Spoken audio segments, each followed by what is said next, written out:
Assalamualaikum warahmatullahi wabarakatuh. Waalaikumsalam warahmatullahi wabarakatuh. Bismillahirrahmanirrahim. Alhamdulillahilladzi an'ama alaina wa hadana ala dinil Islam. Asyhadu an la ilaha illallah wahdahu la syarikalah al-malikul alam. Wa asyhadu anna sayyidana wa nabiyana Muhammadan abduhu wa rasuluh khatamul anbiya wa khairul anam. Allahumma salli wa sallim wa barik ala sayyidina Muhammadin wa ala alihi wa sahbihi kiram. Amma ba'du. Bapak Ibu rahimakumullah, sebagaimana biasanya terlebih dahulu kita sama-sama memanjatkan syukur alhamdulillah kehadirat Allah Subhanahu wa taala di pagi hari ini, subuh pada hari yang keberapa? 18. Syukur alhamdulillah kita masih dalam keadaan sehat walafiat.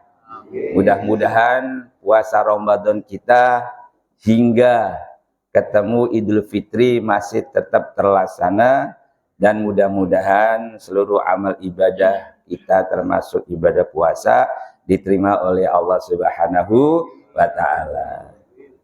Paling penting juga kita oleh Allah dipertemukan dengan bulan suci Ramadan di tahun akan datang. Amin Allahumma amin.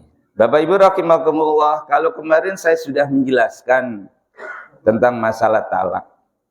Ini perlu Bapak Ibu fahami supaya hak dan kewajiban antara suami istri itu tidak hilang cuma-cuma karena ketidakpahaman kita.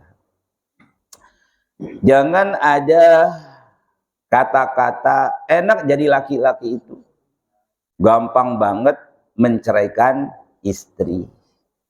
Istri juga bisa menceraikan suami. Kalau suami menceraikan istri cukup dengan ucapan, tapi kalau istri mau menceraikan suami melalui tuntutan.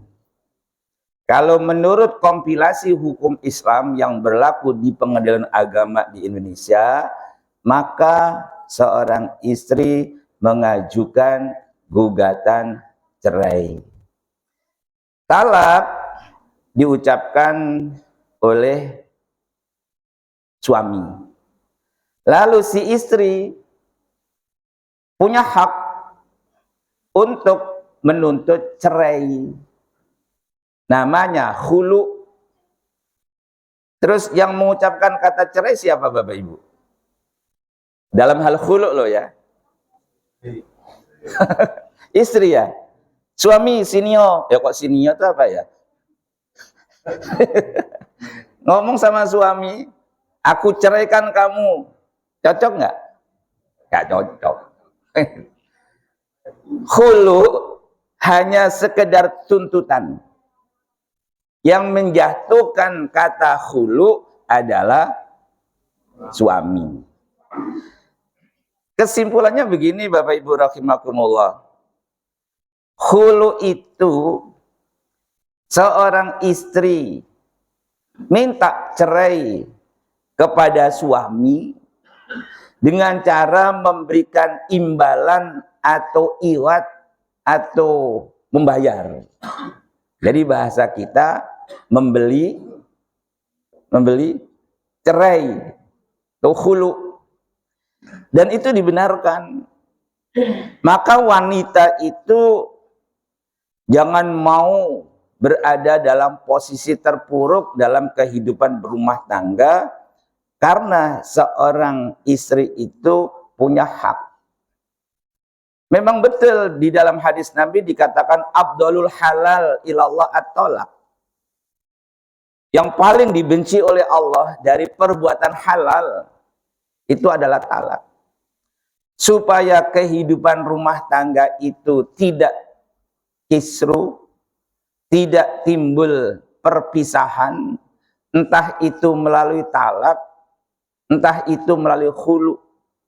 Maka Islam memberikan satu arahan kepada siapapun, baik laki maupun perempuan. Sebelum menikah, jangan asal cinta. Tahu nggak arti cinta? Tahu nggak cinta?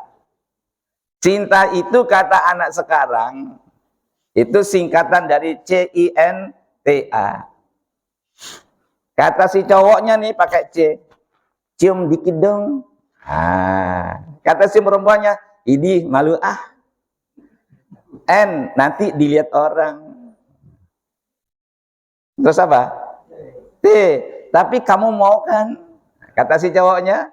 Kata perempuannya, ah kamu tahu aja.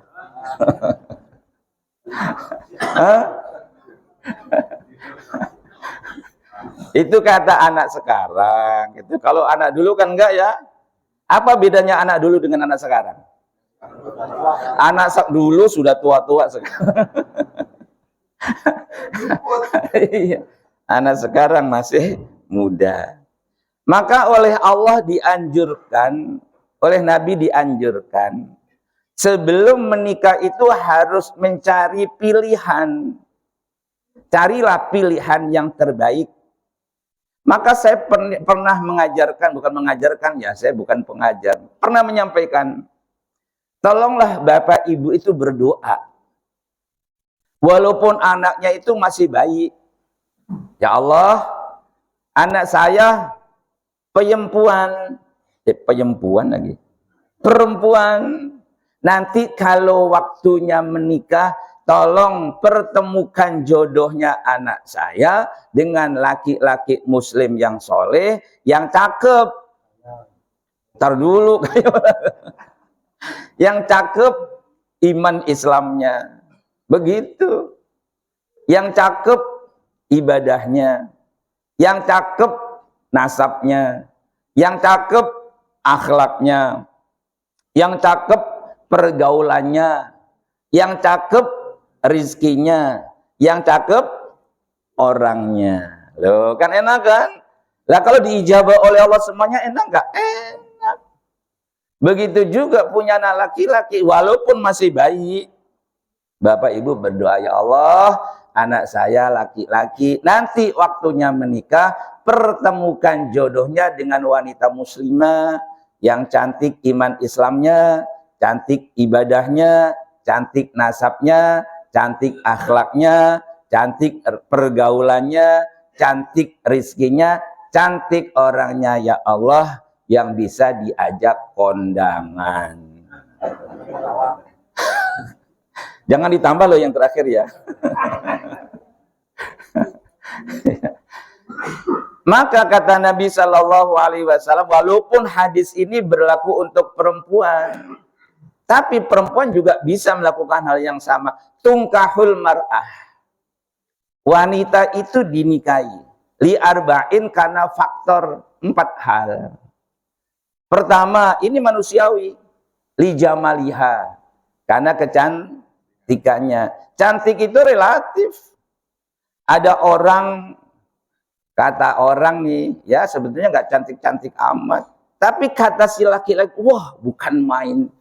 Tidak ada duanya di dunia kecuali dia sendiri yang paling cantik. Jadi cantik itu relatif. Cantik itu juga nggak abadi.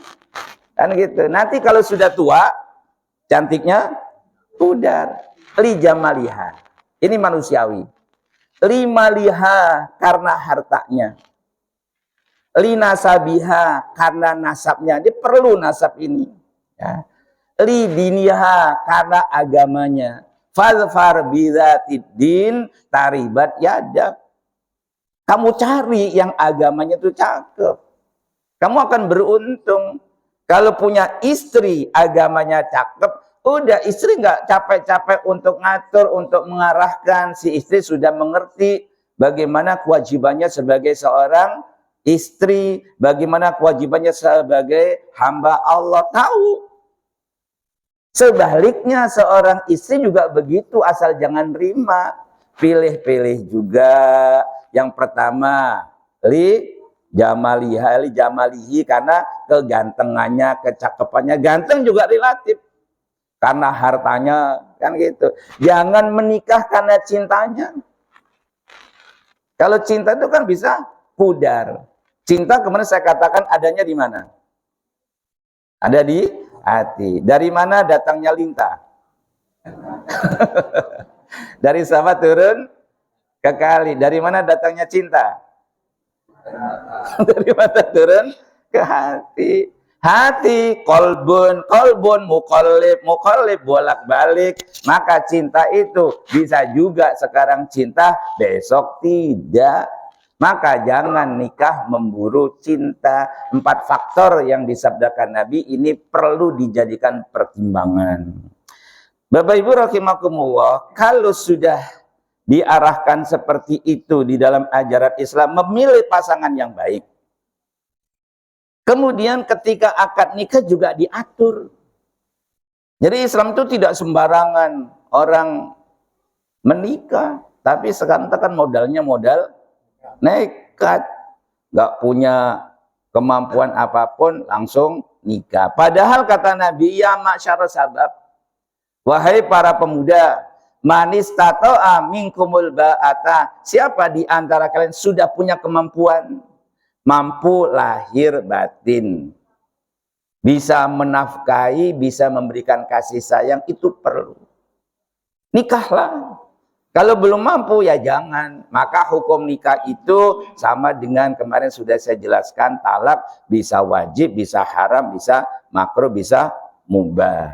Maka ketika akan nikah diatur.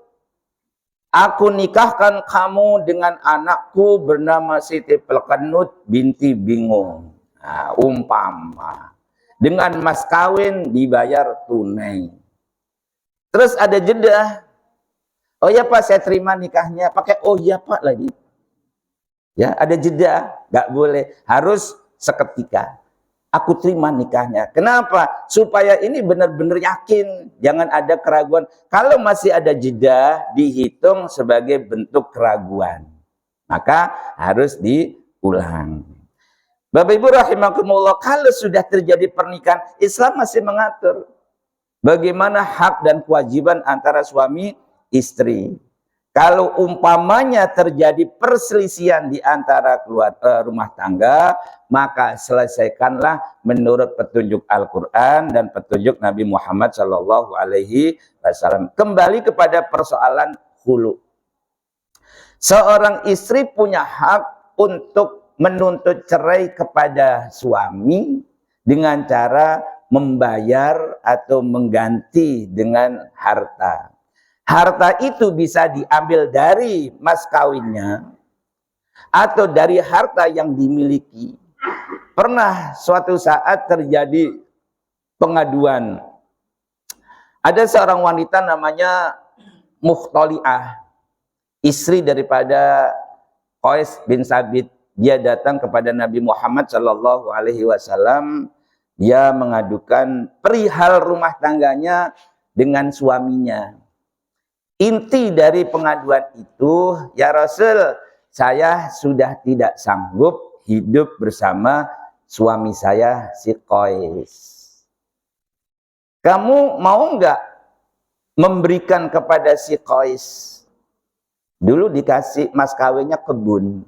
Mau nggak mengembalikan kebunnya itu? Siap ya Rasul.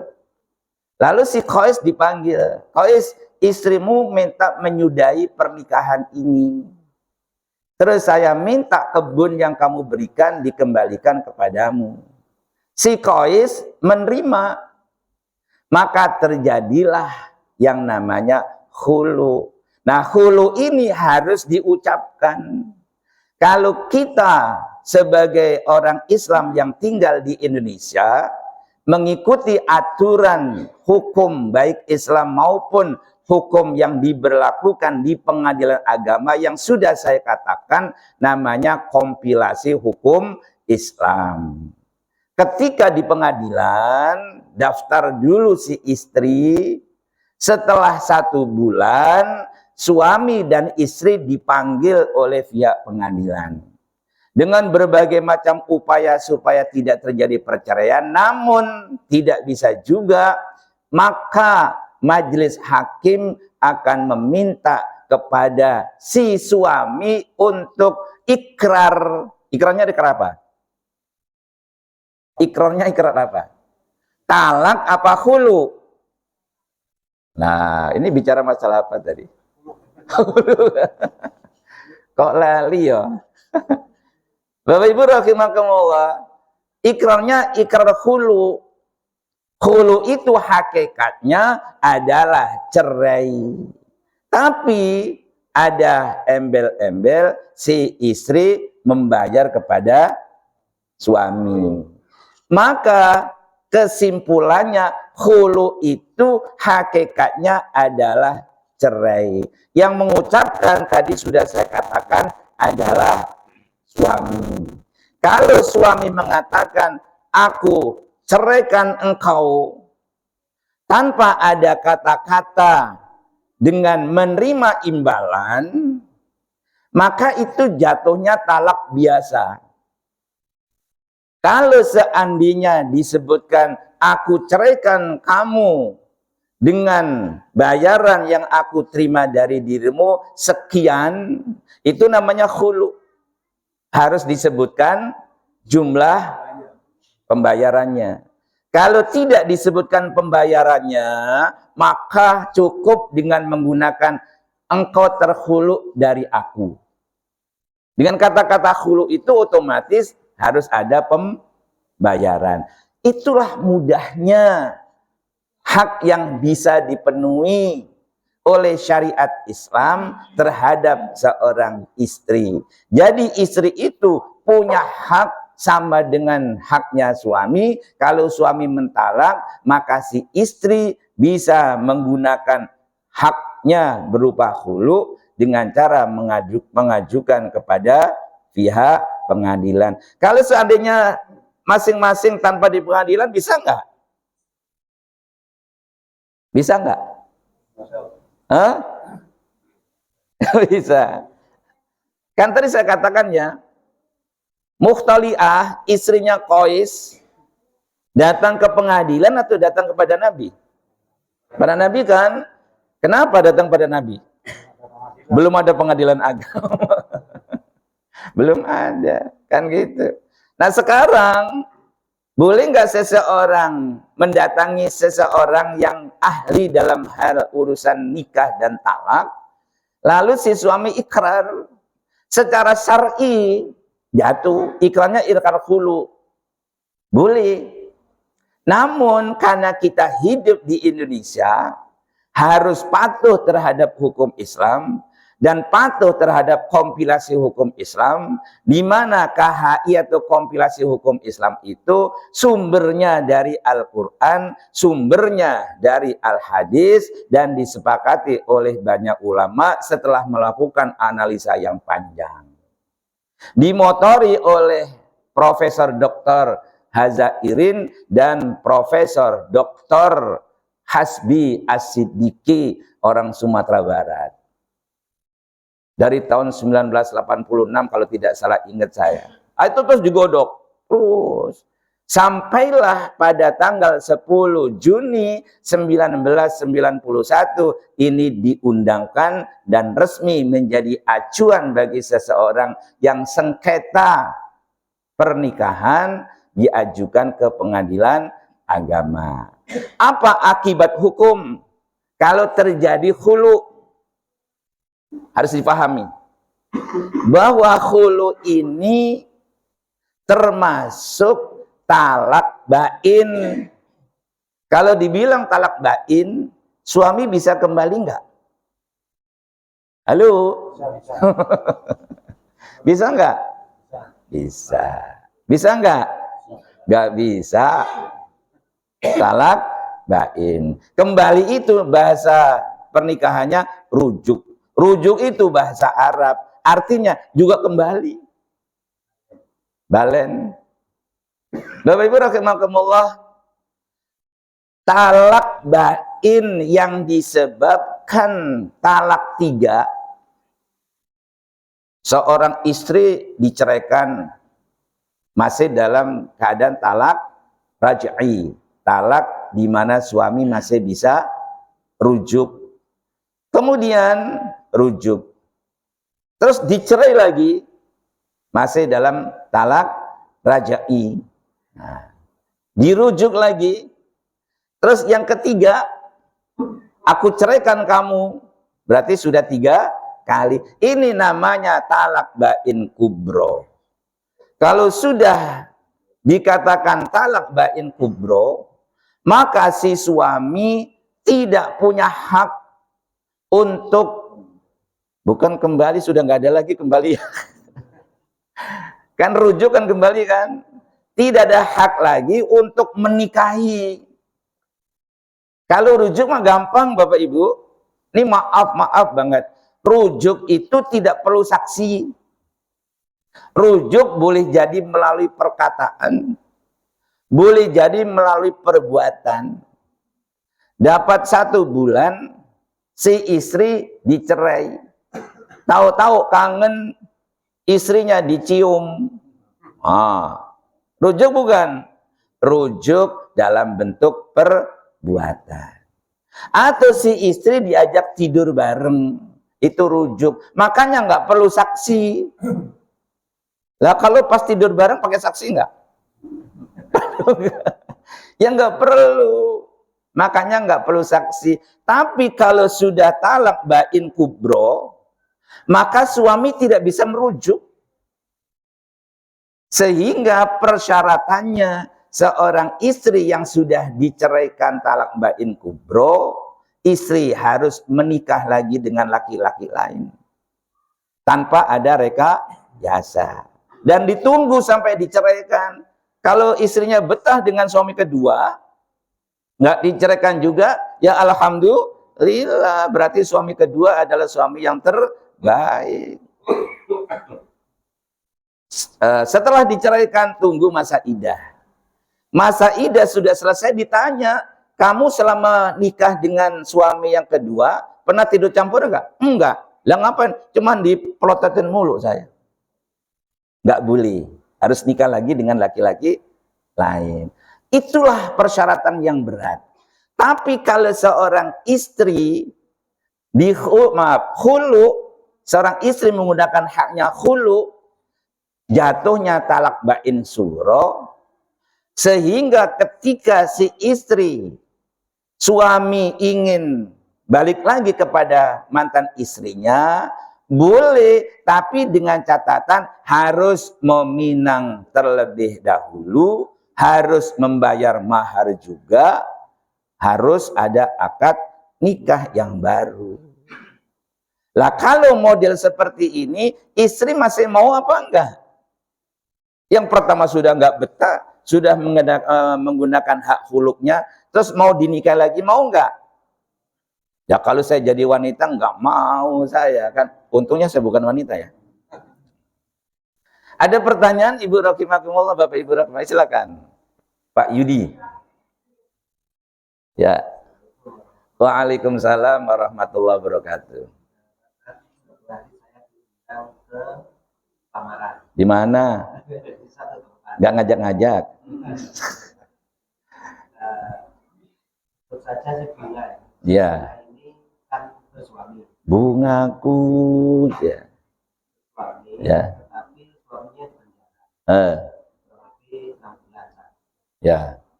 Terus datang si kumbang untuk melamar. Di mana ya ada kumbang melamar? Datanglah seseorang untuk melamar. Oh, seseorang bukan kumbang ya. Untuk melamar sih. Iya. Padahal dia masih statusnya suami istri, tetapi suaminya di penjara. Ya. Terus kemudian saya dimintain pendapat jika seperti ini bagaimana? Saya bilang secara hukum di Indonesia diselesaikan dengan perceraian, baru ada menerima lamaran dari si kumbang. Ya. Melakukan itu sudah betul. Ya. Yang pertama. Ya. Yang kedua pertanyaannya terkait lamaran. Ya. Di satu daerah. Ya. Malang. Malang apa Tulungagung? Itu sebagai pihak perempuan. Ya. Kemudian dapat kita masih di Jawa Timur. Ya. Nah, dia kalau di Malang kan perempuan yang harus dilamar. Ya. Di Magetan itu Laki-laki. yang harus dilamar. Oh.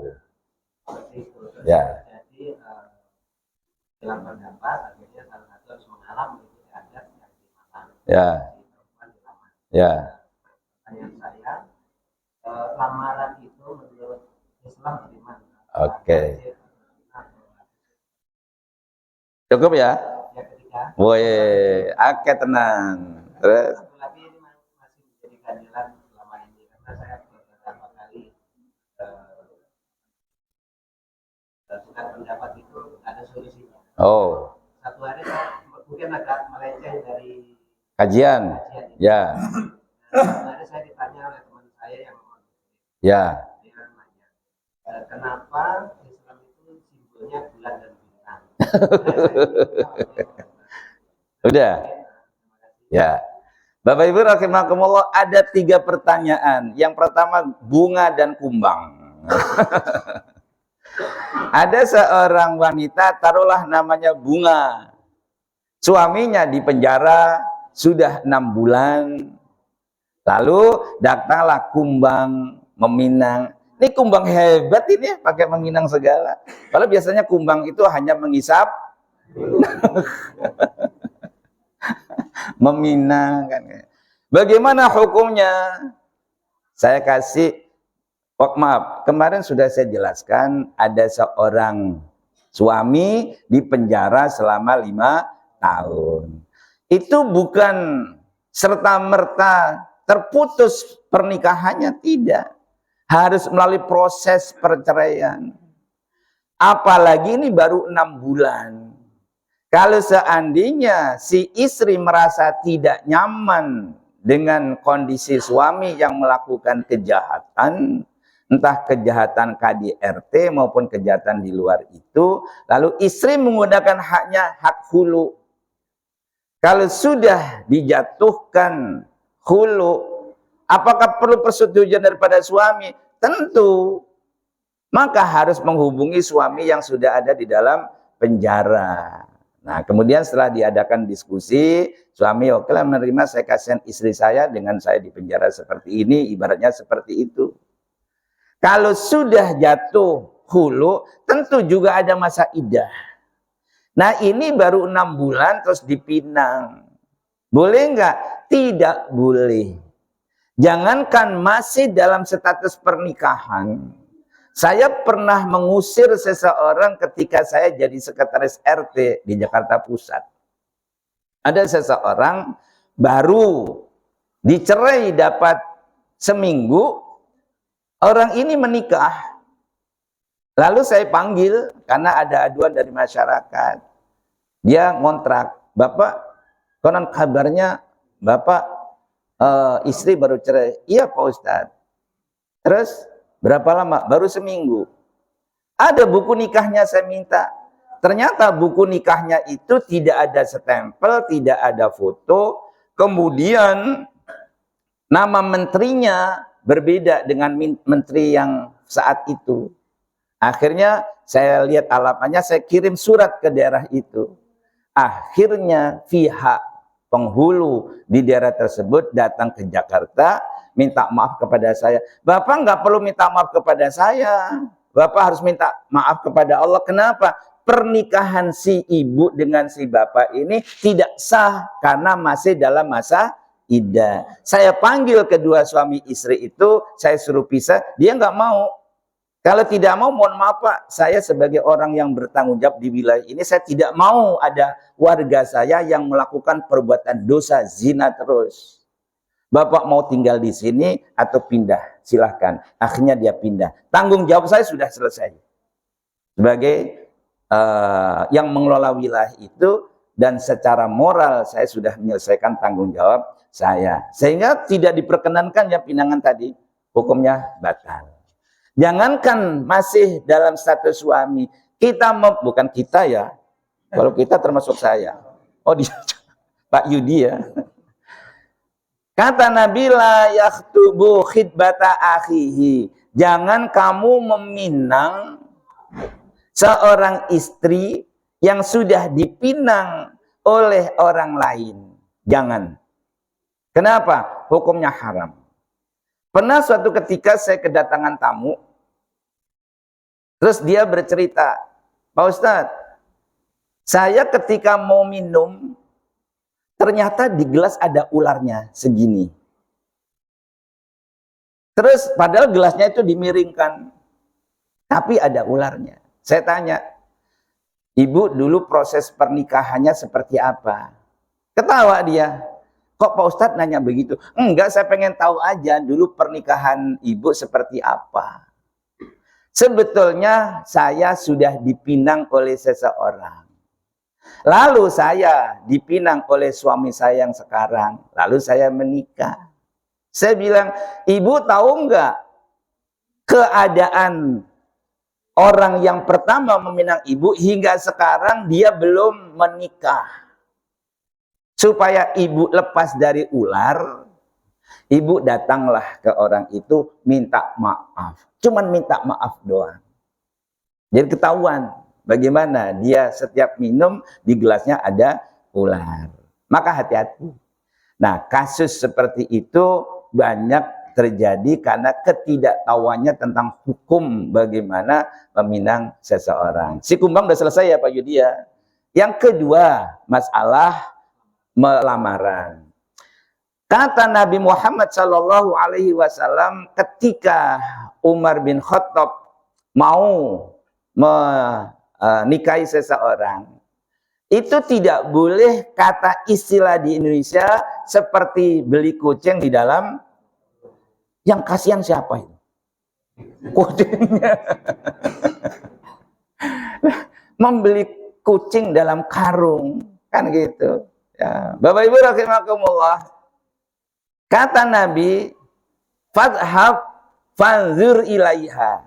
Datangi perempuan itu dan lihatlah. Terus para ulama berijtihad.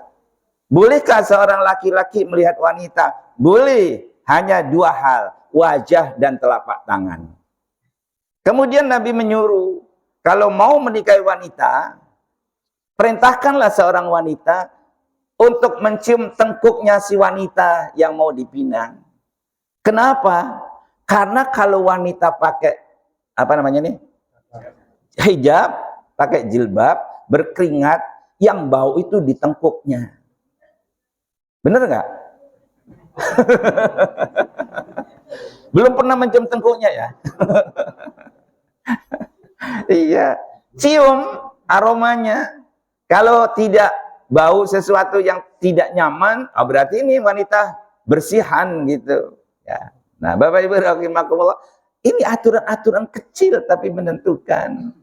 Nah, karena itu dalam syariat Islam yang meminang adalah pihak laki-laki. Ini terjadi di Malang, kata Pak Yudi. Perempuannya orang Magetan. Itu. Magetan. Kalau cowok Pak Getan. Terus di Magetan,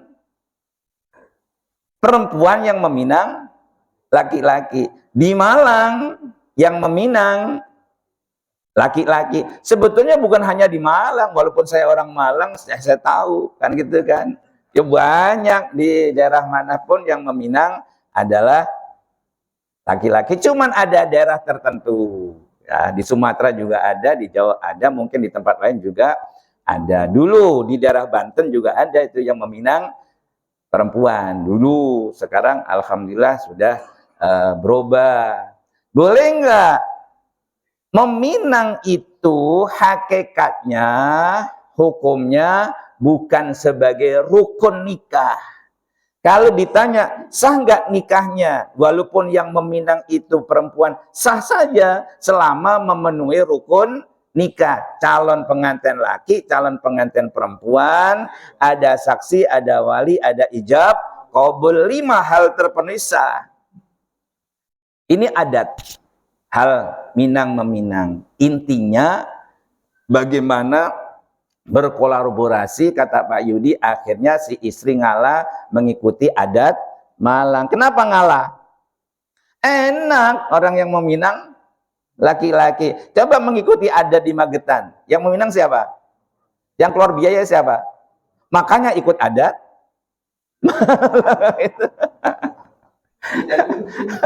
Iya.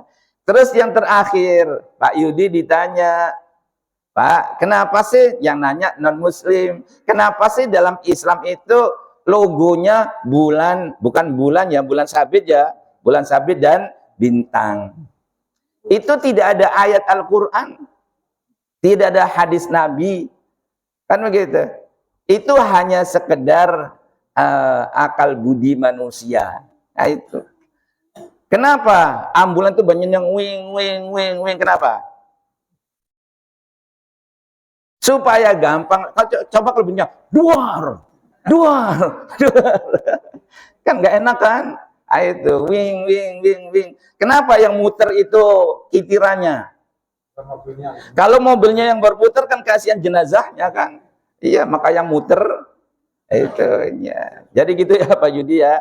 Itu sekedar ya imajinasi aja. Oh, kalau Islam itu bulan bintang. Kenapa? Bintang di atas, bulan di atas artinya menandakan bahwa Allah yang maha tinggi. Simbolnya Islam adalah simbol lafal Allah. Tapi kita jangan terpaku dengan logo. Ibu punya anting-anting pakai lafal Allah. Apakah bagus? Bagus, tapi bisa tidak bagus kalau ke kamar kecil pakai anting-anting itu. Bikin logo sebuah yayasan, ada lafal Allah. Dibikin di kaos, dibikin di kertas, kertasnya terbuang, diinjak-injak, kaosnya mau dicuci, dibawa ke kamar mandi, itu tidak diperkenankan. Maka Islam tidak butuh simbol. Yang dibutuhkan adalah amalia. Sehingga kata Allah, walladzina amanu wa amilus sholihat, beriman dan amal soleh, bukan yang menggunakan simbol-simbol. Pakai simbol Allah tapi nggak pernah sholat. Percumisen kan? Gitu ya Pak Yudi. Mungkin ada yang lain Ibu? Ini kan hari libur kan? Ya, nanti sampai jam 8 lah. Waalaikumsalam warahmatullahi wabarakatuh. Ya.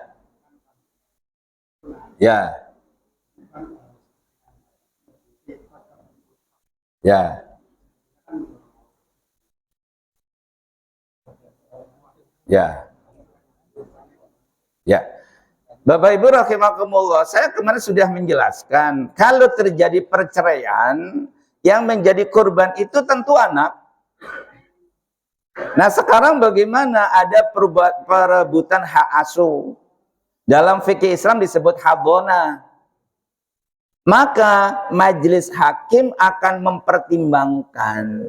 Pada hakikatnya yang melahirkan adalah wanita, yang mengasuh, menyusui dan sebagainya itu wanita. Namun tidak serta-merta wanita punya hak asuh, dilihat dulu kepribadian wanita.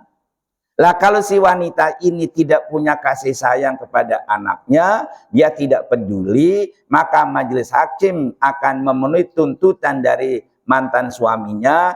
Maaf Pak majelis hakim, istri saya itu perilakunya seperti itu, tidak pernah peduli terhadap anak. Saya khawatir anak saya nanti begini. Atau beda agama, cerai. Maka anak harus jatuh kepada yang beragama Islam. Karena ada orang suami istri beda agama, maka harus jatuh ke tangan yang beragama Islam. Mana yang Islam istri atau yang suami? Sehingga hak asuh itu dipertimbangkan kemaslahatan bagi anak. Kalau seandainya sang ayah ngotot, padahal ayah ini seorang penjudi, seorang pemabuk, maka majelis hakim pengadilan agama tidak mungkin meluluskan tuntutan daripada suami. Nah sekarang bagaimana? Dua-duanya penjudi sama pemabok. Kata Pak Ferry, anaknya ditinggal di pengadilan. Ya sekarang cari tuh kakek nenek dari kedua belah pihak, mana kira-kira yang layak kan gitu, sehingga nasab itu perlu. anak tidak menjadi korban yang kedua kalinya. Gitu ya, Pak Posasi. Cukup? Ada yang lain kira-kira? Oh ya, silakan. Waalaikumsalam warahmatullahi wabarakatuh.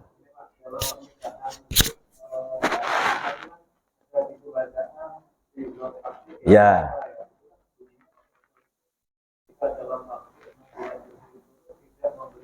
Ya. Ya.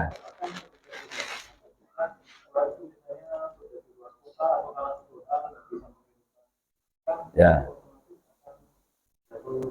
Oh. Bapak Ibu rahimakumullah, pertanyaannya ketika seseorang menikah dibacakan sighat taklik talak. Salah satu di antaranya dalam pertanyaan tadi itu dibunyikan, kalau seandainya saya meninggalkan istri selama 6 bulan berturut-turut, sebetulnya bukan otomatis terjadi perceraian. Saya bersedia untuk dituntut di pengadilan, tentu pengadilan agama, dengan membayar iwat. Kalau membayar iwat, kira-kira namanya apa? Iwat kan pengganti, atau membayar namanya apa? Khulu. Alhamdulillah masih ingat, besok hujan lulus nih. Iya, namanya khulu. Nah sekarang si suami pergi ke luar negeri kerja, bukan 6 bulan, 1 tahun, 2 tahun, tapi ada informasi. Nah kalau sudah ada informasi seperti itu, berarti masih ada komunikasi, maka tidak termasuk kategori seorang suami meninggalkan kewajiban. Sekarang ada kasus yang lain, seorang suami meninggalkan istri selama 5 tahun tanpa ada informasi. Terus bagaimana keadaan si istri itu? Boleh nggak menikah dengan laki-laki lain? Karena tidak tahu apakah suaminya masih hidup, apa sudah meninggal dunia. Sudah 4 tahun nggak pulang-pulang, dianggap Bang Toyib meninggal dunia. Ditahlili oleh istrinya, kan gitu. Nah setelah 5 tahun, si istri menikah, karena dianggap sudah lewat. Oh 5 tahun, berarti sudah cerai. Secara syar'inya, nunggu masa iddah 3 bulan. 10 hari. Oh kalau sudah seperti itu, si wanita menikah secara syar'i sah. Namun begitu selesai pernikahan, ternyata suaminya nongol. Terus bagaimana? Otomatis pernikahan yang kedua tadi itu batal demi hukum, begitu. Maka yang paling cakep, semua urusan pernikahan, karena kita hidup di Indonesia ada KHI, kompilasi hukum Islam di pengadilan agama, semua jalur harus kita tempuh. Jangan tinggalkan pengadilan agama. Itu ya Bapak Ibu. Ada lagi yang mau bertanya? Tadi Ibu. Jadi, ya. Waalaikumsalam warahmatullahi wabarakatuh.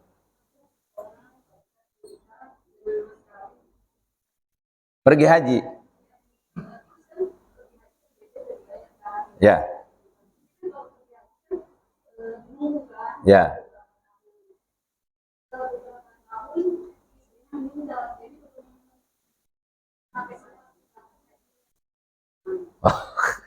Ini kasusnya, mas kawinnya adalah ibadah haji. Mas kawin adalah hak daripada istri. Haji kan lama sekarang, nunggu sekian puluh tahun, belum berangkat, istri pupus. Pupus teh naon? Paehnya. Meninggal, kan begitu. Sekarang bagaimana caranya? Maka si suami apabila sudah pernah melaksanakan ibadah haji, hajilah sesuai dengan apa yang sudah diberikan kepada istri, dengan niat hajinya untuk almarhumah istrinya. Begitu solusinya. Kalau mau mengembalikan ya susah, orangnya sudah meninggal dunia. Kalau umpamanya punya anak, terus uangnya mau diminta, boleh oleh pihak Kementerian Agama akan dikembalikan. Kalau sudah dikembalikan, maka uang itu statusnya sebagai harta tirka. harta tirka merupakan harta waris, harus dibagikan kepada ahli warisnya. Gitu Bu ya. Cukup Bapak Ibu rahimakumullah. A'udzubillahi minasyaitonirrajim. Bismillahirrahmanirrahim. Alhamdulillahirabbil alamin. Hamdan syakirin hamdal mun'amin hamdan yuwafi ni'amahu wa yukafi mazida. Ya Rabbana lakal hamdu kama yanbaghi li jalali sultanik. Allahumma salli ala sayyidina Muhammadin wa ala alihi wa sallam. Alhamdulillah rabbil alamin. Na'udzu bi kalimatillahi tammati min syarri ma khalaq. Na'udzu bi kalimatillahi tammati min syarri ma khalaq. Na'udzu bi kalimatillahi tammati min syarri ma khalaq. Allahumma bika asbahna wa bika nahya wa bika namut wa ilaka nusur. Allahumma rzuqna fahman nabiyyin wa hifdzal mursalin wa ilhamal malaikatil muqarrabin wa akrimna bi nuril ilmi waftah alaina wa barahmatika wa zakina manasina ya dzal jalali wal ikram. Allahumma atina fid dunya hasanah wa fil akhirati hasanah wa qina adzabannar. Wa sallallahu ala sayyidina Muhammadin wa ala alihi wa sallam. Alhamdulillahi rabbil alamin. Kita tutup bersama dengan membaca subhanakallahumma rabbana wa bihamdika asyhadu an la ilaha illa anta astaghfiruka wa atubu ilaik. Kurang lebihnya mohon maaf. Assalamualaikum warahmatullahi wabarakatuh. Sallallahu rabbuna ala nuril mubin.